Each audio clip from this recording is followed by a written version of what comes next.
गेवराईमधील उपसरपंच गोविंद बर्गे यांचा मृतदेह कारमध्ये सापडलाय। डोक्याला गोळी लागली असून कारमध्ये पिस्तूल देखील सापडले। आत्महत्या की हत्या यावर संशय निर्माण केला जातोय। पोलिसांकडून पुढील तपास सुरू असून परिसरात खळबळ उडालेली आहे। मात्र ही घटना नेमकी कशी घडली, घटना नेमकी काय आहे समजून घेण्याचा प्रयत्न या व्हिडिओच्या माध्यमातून करणार आहोत। त्यासाठी हा व्हिडिओ शेवटपर्यंत नक्की बघा। बीडमध्ये दिवसेंदिवस गुन्हेगारी घटनांमध्ये वाढ होत असल्याचं चित्र आहे। अशातच गेवराईमधील एका घटनेमुळे परिसरात खळबळ उडाली आहे। लुकामासला येथील उपसरपंच यांची हत्या करण्यात आली आहे। गोळीबारात त्यांचा मृत्यू झाला आहे। ही घटना मंगळवारी उघडकीस आली। दरम्यान आत्महत्या आहे की हत्या याचे कारण अस्पष्ट असून पुढील तपास पोलिसांकडून सुरू आहे।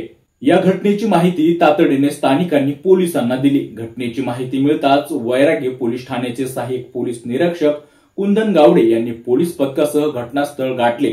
पोलिसांनी पंचनामा करून मृतदेह ताब्यात घेतला। गोविंद जगन्नाथ बर्गे वय वर्ष 38, गेवराई लुकामासला गाव असे मृत उपसरपंच यांचे नाव आहे।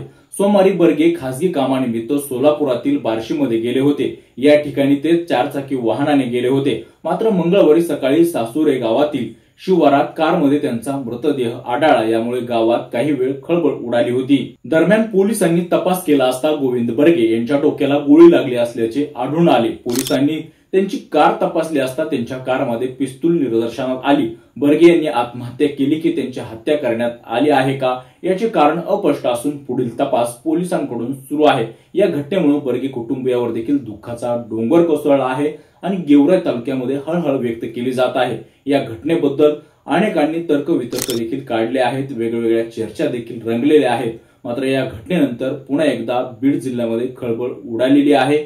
या घटनेनंतर आपल्याला काय वाटतंय आमच्या कमेंट बॉक्समध्ये नक्की व्यक्त व्हा। असेच नवनवीन व्हिडिओ आणि ताजे अपडेट जाणून घेण्यासाठी आमच्या चॅनलला शेअर, लाईक, सबस्क्राईब नक्की करा। धन्यवाद।